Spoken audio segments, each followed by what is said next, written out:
Hi guys, welcome to Ammu's vlogs. അപ്പോൾ ഞാൻ ഇന്ന് വന്നിരിക്കുന്നത് ഒരു പായസക്കഥ പറയാൻ വേണ്ടിയിട്ടാണ് കേട്ടോ.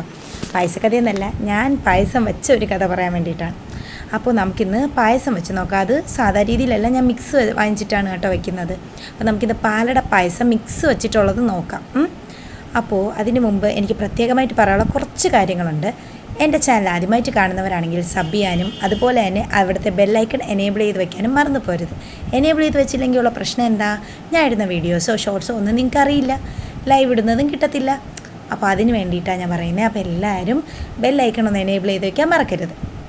പിന്നെ അടുത്തൊരു കാര്യമെന്ന് വെച്ചാൽ എൻ്റെ വീഡിയോ മാക്സിമം സ്കിപ്പ് ചെയ്യാതെ കാണാൻ നോക്കണേ. ഞാനും കഷ്ടപ്പെട്ടല്ലേ വീഡിയോ ഇടുന്നത്, പ്ലീസ്. ഓക്കെ, അപ്പോൾ നമുക്കിന്ന് പായസക്കഥ പറയാം. വേറൊന്നുമില്ല, ഇന്ന് മിക്സ് വെച്ചാണ് പായസം ഉണ്ടാക്കുന്നത്. ഞാൻ പറഞ്ഞല്ലോ, ഞാൻ ഉണ്ടാക്കുന്നത് ഈസ്റ്റേൺ പാലട പായസം മിക്സ് വെച്ചിട്ടാണ് പായസം ഉണ്ടാക്കുന്നത്. അപ്പോൾ അതിന് വേണ്ടി ആദ്യം പാല് നന്നായിട്ട് നമ്മളൊന്ന് തിളപ്പിക്കണം.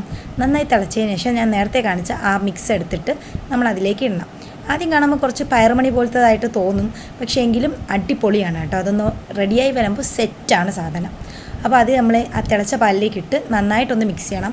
ഇടയ്ക്കിടയ്ക്ക് ഇളക്കി കൊടുക്കാൻ മറന്നു പോരുത്, കാരണം ഇളക്കാതിരുന്ന് കഴിഞ്ഞാൽ കറക്റ്റ് അത് അടി പിടിച്ചിരിക്കും. പിന്നെ എപ്പോഴും ലോ ടു മീഡിയം ഫ്ലെയിമിലേ ഇടാവൂ. ഹൈ ഫ്ലെയിമായ ഉറപ്പാണ് അതിൻ്റെ കാര്യം ഖതം പോകുകയാണ്.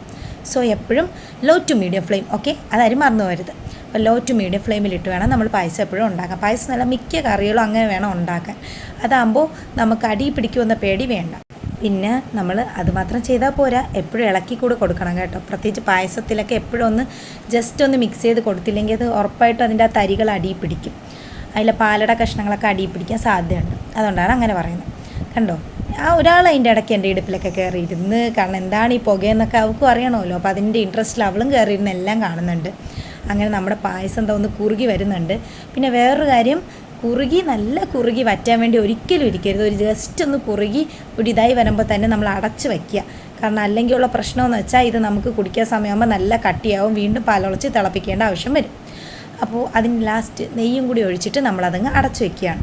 പിന്നെ ദാ എൻ്റെ ചെക്കനും അതുപോലെ തന്നെ എൻ്റെ കുഞ്ഞിനും ഇതാ ഒഴിച്ചു കൊടുത്തിട്ടുണ്ട്. അവളിതാ എനിക്ക് വേണമെന്നൊക്കെ ചോദിക്കുന്നുണ്ട്. അപ്പോൾ അടുത്ത വീഡിയോ കാണാം. ബൈ. ലൈക്ക് ഷെയർ മറക്കല്ലേ.